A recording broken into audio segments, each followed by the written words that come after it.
ಕೋಲ್ಕತ್ತಾ ಮತ್ತು ಪಂಜಾಬ್ ಇವತ್ತು match start ಆಗ್ಯಾವ. ತಿರುಗಿ ಪವರ್ ಪ್ಲೇದಾಗ ಪಂಜಾಬ್ದವ್ರು 56 ರನ್ ಹೊಡೆದ್ರು.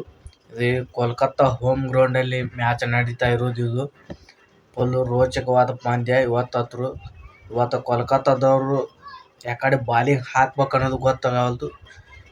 ಪ್ರತಿ ಒಂದು ಓವರಿಗೆ ರಸೂಲ ಅಂತ ಯಾವ್ಯಾವ ಪ್ಲೇಯರ್ ಅದಾರ ನೋಡ್ರಿ, ಪ್ರತಿ ಓವರಿಗೂ ಹೊಡೆಸ್ಕೊಳಕತ್ತಾರೆ. 8, 10, 11, 15, 13, 14, 15 ಬರೇ 15, 16 ಪ್ರತಿ ಓವರಿಗೆ ಇವೇ ರನ್. 15 ಕಂಡಾಪಟ್ಟಿ ರನ್ ಹೊಡೆಸ್ಕೊಳಕತ್ತಾವ್ರಿ. ಅವನು 18, 19, 20 ರನ್ ಈ ನಮೂನಿ ರನ್ ಹೊಡೆಸ್ಕೊಂಡ್ರೆ ಆ ಕೋಲ್ಕತ್ತಾ ಟೀಮಿನ ಪ್ಲೇಯರ್ ಹೆಂಗಾರ ರನ್ ಹೊಡಿತಾರೆ ಅವರು. ತಿರುಗಿ 200 ಗಡಿ 4 ಓವರ್ದವ್ರಿ. ಹಿಂದೆ ಶ್ರೇಯಸ್ ಅಯ್ಯರ್, ಮ್ಯಾಕ್ಸ್ವೆಲ್ ಆಡಕತ್ತಾರಿ. ಪಂಜಾಬ್ ಟೀಮಿನ ಓಪನರ್ ಏನು ಬೆಂಕಿ ಬ್ಯಾಟಿಂಗ್ ರೀ. ಒಬ್ಬ 71 ಹೊಡೆದ, ಒಬ್ಬ 81 ಹೊಡೆದ. ಬ್ಯಾಟಿಂಗ್ ಹತ್ರ ಬೆಂಕಿ ಬ್ಯಾಟಿಂಗ್ ಅವರು. ಪವರ್ ಪ್ಲೇದಾಗ ಪ್ರತಿ ಓವರ್ನಾಗ ಒಂದು 6 ಒಂದು 4 ಹೊಡಿತಾ ಇರೋದು ಅವರು. ಅದೇ ರೀತಿ ಈ ಮ್ಯಾಚ್ ಹತ್ರ ಸಖತ್ತಾಗೈತಿ. ಇವತ್ತು ತಿಂಡಿ ಅನ್ಬೇಕು. ಇವತ್ತು ಮ್ಯಾಚ್ ಕೋಲ್ಕತ್ತಾ ಹೋಮ್ ಗ್ರೌಂಡ್ ಒಳಗೆ ಐತಿ. ಇದ್ರೊಳಗೆ ಯಾರು ಗೆಲ್ತಾರೆ ನೋಡೋಣ. ಕೋಲ್ಕತ್ತಾ ಮಾತ್ರ ಸೊಲಂಗೆ ಕಾಣ್ತದೆ. ಇವತ್ತು ರನ್ ಹತ್ರ ಭಾಳ ರನ್ ಬಂದವ್ರಿ. ತಿರುಗಿ ಅವರು ಪವರ್ ಪ್ಲೇದಾಗಿಲ್ಲ ಅಂದ್ರೆ ಒಂದು 70-80 ರನ್ ಹೊಡಿಬೇಕಾಗುತ್ತೆ ಅವರು ಗೆಲ್ಲಬೇಕಂದ್ರೆ. ಅದು ಕೋಲ್ಕತ್ತಾ ಸೋತು ಕಂಗಾಲಾಗ್ಯದ್ರಿ ಅವ್ನ ಟೀಮ್. ಈಗ ಪಂಜಾಬ್ದವ್ರು ಇವತ್ತು ಮ್ಯಾಚ್ ಗೆದ್ರೆ ಫುಲ್ ಟಾಪ್ನಾಗ ಹೋಗ್ತಾರೋ ಏನು ಮಾಡ್ತಾರೆ ಗೊತ್ತಿಲ್ಲ ರೀ. ಟಾಪ್ನಾಗ ಹೋಗ್ಬೋದು ಅವರು ಇವತ್ತತ್ರ ಗೆದ್ರೆ. ಇವತ್ತತ್ರ ಫುಲ್ ಮ್ಯಾಚ್ ಹತ್ರ ಏನು ಹೇಳಂಗೆ ಇಲ್ಲ. ಇವತ್ತು ಆ ನಮೂನಿ ಮ್ಯಾಚ್ ನಡೆಯಕತ್ತಾವ. ಪ್ರತಿ ಓವರ್ನಾಗ ಏನೋ ಮ್ಯಾಕ್ಸ್ವೆಲ್ ಅದು.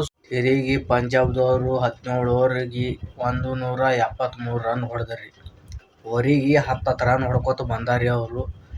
ಆದ್ರೆ ಇನ್ನ ಈಗ ಒಂದು ವಿಕೆಟ್ ಬಿತ್ತು ರೀ. ಮ್ಯಾಕ್ಸ್ವೆಲ್ ವರುಣ್ ಚಕ್ರವರ್ತಿ ಯಾವನ ಅದಾನ್ರಿ ಕೋಲ್ಕತ್ತಾ ಟೀಮ್ನಾಗ, ಅವ ವಿಕೆಟ್ ತೆಗ್ದಾನ್ರಿ. ಆದ್ರೂ ಅವನು ಹೊಡ್ಸ್ಕೊಂಡ್ರಿ. 39 ರನ್ ಕೊಟ್ಟಾನ ಅವನು ಕ್ಯಾಂಡಿಡೇಟ್. ಚಲೋ ಕಂಡಾಪಟ್ಟಿ ರನ್ ಹೊಡ್ಸ್ಕೊಳಕತ್ತಾವ. ಆದ್ರೆ ಇವು ಹೊಡ್ಸ್ಕೊತಾರೆ ರನ್, ಕಂಡಾಪಟ್ಟಿ ರನ್. ಹೊಡೆಯವ್ರು ದಿಕ್ಕು ಯಾರು ಇರಂಗಿಲ್ಲ ಅಲ್ಲಿ. ಅವರೇ ದಡ ವಿಕೆಟ್ ಹೋಗ್ಬಿಡ್ತಾರ. ಅಲ್ಲಿ ಹೊಡೆಯವ್ರವ್ರು ಯಾರು ಅಲ್ಲಿ? ನಿತೀಶ್ ರಾಣಾ, ಯಾರು ಸುನಿಲ್ ನಾರಾಯಣ, ಜಿಂಕೆ ರಹಾನೆ ಈ ಥರ ಪ್ಲೇಯರ್ದವ್ರು, ರಸೂಲ್, ರಿಂಕು ಸಿಂಗ್ ಈ ಥರ ಪ್ಲೇಯರ್ದವು ನಿಂತು ಆಡಿದ್ರೆ ಮ್ಯಾಚ್ ಗೆಲ್ತದ. ಬಟ್ ದಡ ಪವರ್ ಪ್ಲೇದಾಗ 4 ವಿಕೆಟ್ 5 ವಿಕೆಟ್ ಬಿದ್ದಂಗೆ ಎಲ್ಲಿಂದ ಹೊಡಿಬೇಕು ಅವ್ರು ರನ್. ಕೋಲ್ಕತ್ತಾ ಪ್ಲೇಯರ್ ಸ್ವಲ್ಪ ಯೋಚನೆ ಮಾಡಿ ಆಡ್ಬೇಕು. ಹೋಮ್ ಗ್ರೌಂಡ್ನಾಗ ಹೆಂಗೆ ಆಡ್ಬೇಕು. ಅವರು ಹೋಮ್ ಗ್ರೌಂಡಿನಾಗೆ ರನ್ನ ಹೊಡೆದಾಲಿಕಪ್ಪ ಅಂತಂದ್ರೆ ಏನು ಮಾಡಿದ್ರು. ಈಗ ಸುಮ್ಮನೆ ಪ್ಲೇಯರ್ ಕೊಂಡ್ಕೊಂಡಂಗೆ ಆಗೈತೆ. ಶಾರುಖ್ ಖಾನ್, ಸಲ್ಮಾನ್ ಖಾನ್ ಅವಂಗೆ ಸುಮ್ಮನೆ ಪ್ಲೇಯರ್ ಕೊಂಡ್ಕೊಂಡಂಗೆ ಆಗ್ಬಿಟ್ಟದ. ಅವ್ನು ರನ್ ಹೊಡಿಬೇಕು. ಆ ಸಲ ಕಪ್ ಹೊಡೆದಿತ್ತು. ಈ ಸಲ ಏನು ಪೂರ ತಯಾರ ಅವರು. ಏನೋ ಹೊರಗೆ ಬೀಳುತ್ರಿ ಅದು ಟೀಮ್. ಗೆದ್ರೆ ಮ್ಯಾಗ ಬರ್ತದ, ಇಲ್ಲಿಕ್ಕೆ ಮನೆಗೆ ಹೋಗುತ್ತೆ ಅದು. ಈಗ SRH, Chennai super king, Kolkata ಇವು 3 ಡಮ್ಮಿ ಪ್ಲೇಯರ್ ಆಗ್ಬಿಟ್ಟವ್ರಿ. ಆ ಸಲ ಕೋಲ್ಕತ್ತಾದವ್ರು ಕಪ್ ಹೊಡೆದಿದ್ರು, ಚೆನ್ನೈದವ್ರು ಹೊಡೆದ್ರು, ಹೈದರಾಬಾದವ್ರು ಕಪ್ ಹೊಡೆದಾರಿ. ಇನ್ನು ಉಳ್ಕಿದ್ದು ಈ ಸೀಸನ್ ಒಳಗೆ ಎಷ್ಟು ರನ್ ಈವೇನು ಪಂಜಾಬ್ದವ್ರು ರನ್ ಹೊಡಿತಾರೆ ಬಿಡು ಅಂತಿದ್ರು ಮಂದಿ.